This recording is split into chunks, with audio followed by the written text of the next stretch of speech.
Hello everyone. In my today's video, I'm going to talk about a concept called as ROC. So what is ROC? Actually, ROC stands for return on capital employed, right? So this profitability ratio is generally used to measure how well a company uses its capital to generate the operating profit, right? So the formula goes like this: ROC is equal to operating profit divided by the capital employed into 100, which gives you the actual number. So let's take an example. If you deploy 100 rupees and you generate an operating profit of 20 rupees, that is actually 20% return on capital employed. So in short, if I keep it like this, why is ROC important, right? So ROC is important because it helps to measure the efficiency in which the company is working, right? So there are a lot of companies in the market which, raise capital via through equity or through debt, but not every company is able to use their capital efficiently, right? So when we use the ROC as a measuring criteria, we can actually see how well the company is utilizing the capital efficiently, right? And obviously, the other thing why it is important, it helps us to compare companies. So let's take an example. If there are two companies in the same industry doing this, selling the same product, by comparing the ROC, we can understand whether who is doing better. So, for example, if a company A has an ROC of around 30%, but a company B has an ROC of 20%, this automatically tells us that the company A is doing much more better, or they're doing much better in utilizing their capital compared to the company B, right? And it is better compared to ROE in many terms, because in ROE, only equity is taken into consideration for the return and debt is ignored. But in ROC, it takes both equity as well as debt into consideration while calculating the return on capital employed, right? And it helps to track performance business over time, right? So let's take an example. If you want to see how a company is doing well over the period of time, you can look at their ROC numbers. So if the ROC numbers are improving year by year, that clearly shows that the company is getting better and improving their efficiency and making more money on the same capital which they used to invest before. But if it's the opposite case where the ROC is decreasing, that is a red sign. And one very important thing that we need to remember, right? ROC should always be higher than the company's cost of capital. So what do I mean by that? So let's take an example, right? I start a lemonade stall, right? So obviously for that I require money.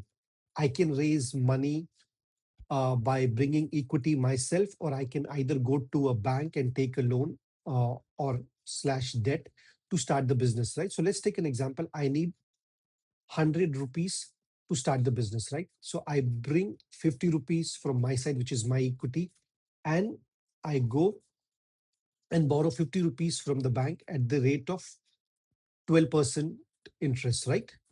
So, and I start the business. Obviously, once I get that 100 rupees, I will invest that 100 rupees by renting a stall, getting the raw material, getting all the products to ensure that the lemonades are ready to sell to the customers. Okay. And after the business is done and everything, and I sit down to calculate my return. So, on 100 rupees, if I have made 20 rupees as operating profit, which comes up to around 20% of return on capital employed. Obviously, on that capital, I have to pay the interest to the bank, right? So, as I told earlier, I took a loan at around 12%, and but the operating profit that I made is around 20%.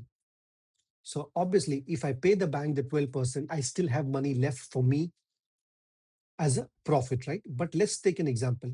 If I had borrowed the money at the rate of 12%, but the return on capital that I would have generated, it's only 7%, that I would have been negative of 5%, which is really not a good sign. And why is it a problem? Because if a company does not generate return on capital more than the cost of the capital, they will be in losses. And obviously, to cover the losses, they might have to go and borrow more money or to raise more equity through diluting the capital, which could create further trouble. So that is the reason why whenever we are looking at the ROC, we should not just look at the ROC number as it is. We should look at the ROC number and compare it with that company's cost of capital. And if the ROC is more than the cost of capital, then definitely it's a good sign, right?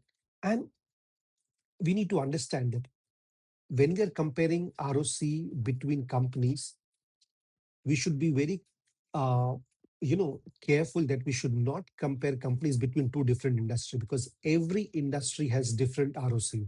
I mean, let's take an example. If you see Apple as a company, they generate very, very high ROC, right?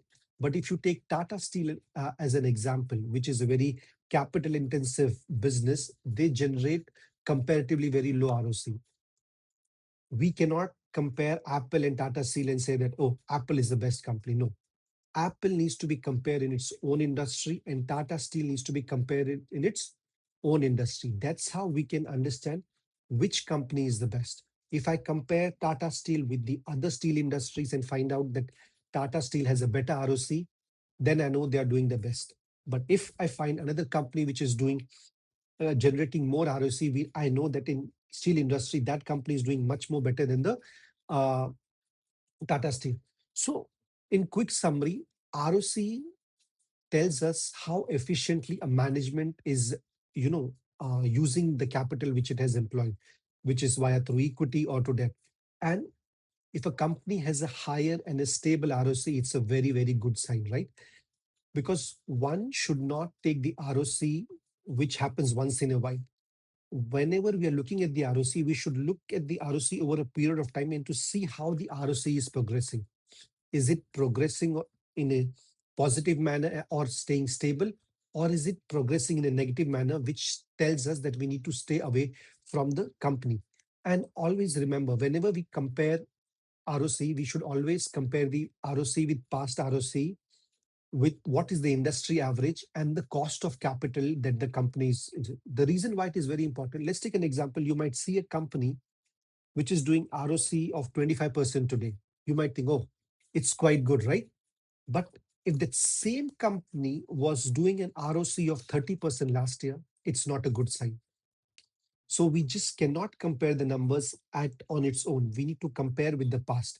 And other important thing is, let's say an industry average of in FMCG might be around 20 to 25% as an ROC. But if the company is doing only 18% ROC, it is not that great. And obviously, the last and the most important thing which I told, the cost of capital. The ROC always has to be compared with the cost of capital which the company is paying, right? That is very, very important, right? So so I'll share with you some general ROCE benchmark, right? So if the ROCE is below 10%, I would say it is poor. 10 to 15%, I consider it as an average. 15 to 20% is good. About 20% is excellent. And if the ROCE is rising, the company is very, very strong, right? So we need to remember all these things, right? Because if the return on capital employed is not more than the cost of the capital, the company will always lose money, right? And if I take in terms of industries, generally FMCG and software companies have ROC anywhere between 20 to 40%, pharma between 18 to 30%, manufacturing around 12 to 20%, infrastructure and steel companies generally have around ROC of around 8 to 15%, and utilities companies generally have a ROC of around 6 to 12%. So that is the reason why it is very, very important, as I had said earlier, to compare the ROC within the same industry, not between two separate industry, but within the same industry. So in short, if you are looking to invest in a company and if you want to know how well they are doing, you need to look at the ROC numbers, okay, and understand how well the company is deploying their capital. If the money that they're deploying is generating more money than before, then they're in a good position. But if it's the opposite case, one should be careful, right? And never compare the ROC numbers on standalone. See how the company is doing and how well they're growing their sales. Because even if the company has a high ROC, but if the sales are not growing, it will not do much. I mean, I can give you the best example of our Indian IT industries, right? Even though Infosys, TCS, Wipro, uh, HCL, they all have a very high ROC, but if you actually see their growth in the past few years, it has been miserable. And due to which they have rarely made any returns for the investors, right? So ROC is a good indicator of how much money a company generates on the capital employed, but it cannot be taken on its own alone. It needs to be compared with the other factors also. I hope this video was useful and you learned about ROC and how to use the ROC. If you like this video, please do subscribe to my channel and I will bring such more such contents in the future. Thank you and God bless you.